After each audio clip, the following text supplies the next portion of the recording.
रविकांत जी, जो आज प्रधानमंत्री ने किया, दिनेश जी की बात बिल्कुल सही है, हर राजनीतिक पार्टी को वो करना चाहिए। लेकिन मेरा जो बड़ा सवाल ये है वो ये है कि जिला भारत उत्तर प्रदेश सरकार की तरफ से जिले के डीएम को खत जाता है कि साहब जहां जहां आपके शिवालय हैं वहां बड़ी बड़ी स्क्रीन लगाइए। सूचना विभाग के आला अफसर एक मुहिम करते, आदेश करते हैं, भजन मंडली लाइए। प्रधानमंत्री बोल रहे होंगे केदारनाथ में, उत्तर प्रदेश के शिवालयों में बड़ी बड़ी स्क्रीन लगी होगी, भजन मंडली भजन कर रही होगी। क्या सरकार के पैसे पर, क्योंकि जितना मेरा ज्ञान है मैंने पढ़ा है, सरकार के पैसे पे इस तरह के धार्मिक आयोजन नैतिक रूप से भी नहीं होने चाहिए। ठीक है कि भगवान शिव में और आदि शंकराचार्य में सबकी हमारी आस्था है, लेकिन जिले के डीएम अब प्रधानमंत्री के वो कोई भाषण, प्रधानमंत्री का भाषण आधिकारिक सरकारी वाला भाषण नहीं, धार्मिक आयोजन था। धार्मिक आयोजन की इस तरह तैयारी मैंने कभी नहीं देखी पहले, कि प्रधानमंत्री किसी दूसरे राज्य में बोल रहे हैं और उत्तर प्रदेश के जिले जिले के डीएम को मैसेज जा रहा हो कि साहब आपने यहाँ कल इसकी लगाई। और कल एक लेटर मैंने कल दिखाया भी था, वो लेटर गया, वो भी बड़ा मजेदार लेटर था। उसमें जिले के डीएम को निर्देश था, हर गांव सभा से 5-5 दिए इकट्ठे करिए और वो 5 दिए अयोध्या भेजिए दीपोत्सव के लिए। तो सरकार को क्या ये लगने लगा है कि विकास के मुद्दों की बात, विकास के मुद्दे पे बात करने से चुनाव नहीं बनेगा? चुनाव ऐसे ऐसे ही मुद्दों पे बनेगा कि शिवालयों के बाहर स्क्रीन लगाई जाए, फिर भजन किए जाएं। क्या भारतीय जनता पार्टी कुछ कंफ्यूजन में है या सही कर रही है आपके सामने? नहीं, कंफ्यूजन में नहीं है, बल्कि मेरी जो समझ है कि भारतीय जनता पार्टी को विकास के मुद्दे पर कभी राजनीति करनी आती ही नहीं है, उसने की भी नहीं। हम लोग जानते हैं कि 2013 में और 14 के इलेक्शन के लिए जिस समय नरेंद्र मोदी की ब्रांडिंग चल रही थी, उस समय दो महत्वपूर्ण बातें उनके साथ जोड़ी गई थी। एक तो हिंदू हृदय सम्राट के रूप में, और दूसरा विकास पुरुष के रूप में उनकी छवि बनाई गई थी।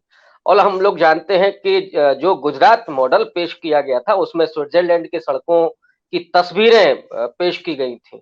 और कुछ दिनों पहले मुख्यमंत्री योगी आदित्यनाथ ने उत्तर प्रदेश के विकास के रूप में जो तस्वीरें पेश की, वो हम लोग जानते हैं कि बंगाल के हाईवेज की थी और बंगाल के पुलों की थी।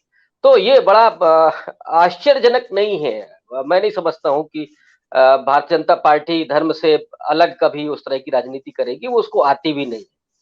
दूसरी बात जो आपने कही कि क्या ये होना चाहिए मंदिरों में इस तरह की सरकारी खर्चे पर, ये वही मुल्क है जिस देश के पहले प्रधानमंत्री ने सोमनाथ मंदिर के निर्माण के लिए केवल इस बिना पर ही इनकार किया था कि साहब मंदिर का निर्माण सरकार की जिम्मेदारी नहीं है। उन्होंने कहा कि जिनको मंदिर बनाना है वो बेशक वो समिति बनाए, ट्रस्ट बनाए, जो भी बनाए और मंदिर का निर्माण करें, लेकिन सरकारी पैसे का कोई इस्तेमाल उसमें नहीं होगा, क्योंकि ये देश धर्मनिरपेक्ष है। दूसरी तरफ आज की जो सरकार है और भारतीय जनता पार्टी है, वो अपने लंबे समय से केवल धर्म की राजनीति करती आ रही है। देखिए, हर देश में जहां भी लोकतंत्र है, विभाजन होता है। निश्चित तौर पर बिना विभाजन के पार्टियां चुनाव जीतती भी नहीं है, लेकिन सवाल ये है कि आप विभाजन किस आधार पर कर रहे हैं। बराक ओबामा ने भी विभाजन किया था अमेरिका में, और नरेंद्र मोदी ने भी विभाजन किया, लेकिन विभाजन का आधार क्या है? आप केवल एक बहुसंख्यक तबके को धर्म के आधार पर उसके भीतर उत्तेजना पैदा करना, उसे आक्रामक बनाना और अल्पसंख्यक के खिलाफ पूरा नफरत पैदा करके उसे वोट बैंक में तब्दील करना चाहते हैं। बेहतर ये हो कि आप उसके डेवलपमेंट के लिए काम करें। वो क्या उसके लिए विश्वविद्यालय आप नहीं बना सकते? क्या हिंदू इसके लिए, अगर आप हिंदू की ही राजनीति कर रहे हैं, तो क्या ये उसका अधिकार नहीं है कि वो बड़े बड़े विश्वविद्यालयों में पढ़े, मेडिकल की पढ़ाई करे, उसके बच्चों के लिए अच्छी स्कूल की व्यवस्था हो, उनके लिए मेडिकल की अच्छी फैसिलिटी हो, उनके लिए अच्छे घर हो? लेकिन उनको ये सब नहीं, न दिखाया जाता है न दिया जाता है। उनको दिखाया जाता है वही मंदिर, और दिन भी आप देखिए कौन सा चुना गया है, जो छुट्टी का दिन है, दिवाली की छुट्टी में लोग अपने घरों पर बैठे हुए हैं, और इस समय उनके पास क्या होगा? टेलीविजन स्क्रीन आप खोलिए और उस पर देखिए, और उसमें अगर नरेंद्र मोदी आ रहे हैं तो बेशक जो लोग पसंद करते हो, नापसंद करते हो, वो भी उनको देखेंगे, और उनकी भाव भंगिमा भी देखिए, जिस तरह से उनका चेहरा चमकता हुआ दिख रहा था, मैं तो उनकी दाढ़ी पर ही कुर्बान हो जाता हूं कभी कभी। तो ये जो मामला है कि आप वो आकर्षण और उसके बाद धर्म की आप बात कर रहे हो कि साहब जैसे लग रहा है कि हिंदू धर्म के लिए क्या हो गया। आप देखिए मुगलों का और पूरे जो मुस्लिम सल्तनत है 700 साल की सल्तनत है, उसमें कुछ नहीं बिगड़ा। 2014 के बाद हिंदू धर्म खतरे में आ गया और उसके प्रतीक खतरे में आ गए, जिनकी आप साज सज्जा करना जरूरी है। आपके लिए कोई रोटी, शिक्षा, पढ़ाई ये सब की कोई जरूरत नहीं है, क्योंकि उन्हें मालूम है कि 5 किलो अनाज पर ये जनता जी लेगी। इसको जीने के अलावा और कुछ नहीं चाहिए। इसके अलावा धर्म की भी अफीम चटा दीजिए। हम लोगों ने देखा कि जो शो की या जो कांवड़ यात्रा होती है उस पर फूल बरसाए जाते हैं। और अगर मैं इसे थोड़ा सोशियोलॉजिकल ढंग से इसको पेश करूं तो साहब कांवड़िए कौन होते हैं? मैक्सिमम आपको एससी और ओबीसी के लोग मिलेंगे जो उनको उनको अगर आप फूल बरसाएंगे तो उनको लगता है साहब बहुत अच्छा हो रहा है। लेकिन उनके जो सबसे कमजोर तबके के लोग हैं उनके पढ़ाई लिखाई दवाई इस सब की कोई व्यवस्था नहीं होती है। तो आप जो विभाजन पैदा करके राजनीति करना चाहते हैं, मुझे लगता है कि उसका बेस डेवलपमेंट होना चाहिए। अभी कल ही एक मैं बस एक बात और कह के खत्म करता हूं। अभी कल ही एक आई है पब्लिक अफेयर्स सेंटर जो बेंगलोर का है, उसने एक अभी जारी की है इंडेक्स, जिसमें उत्तर प्रदेश 18वें स्थान पर है।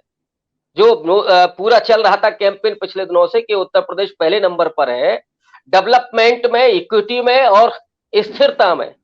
तीनों पायदान में केवल डेवलपमेंट में 17वें स्थान पर है, लेकिन बाकी दो में 18वें स्थान पर है। और 18वें का मतलब है कि निचले सबसे निचले पायदान पर है। बड़े राज्यों का ये इंडेक्स है। तो जहां उत्तर प्रदेश के हालात ये हो कि बलात्कार के आंकड़े बढ़ गए हों, दलित उत्पीड़न की घटनाएं बढ़ गई हों, महिलाओं का उत्पीड़न हो रहा हो, वहां पर आप इस तरह की धर्म की राजनीति करके देना क्या चाहते हैं? क्या वो धर्म की अफीम चाट करके ही लोग आपको वोट करेंगे?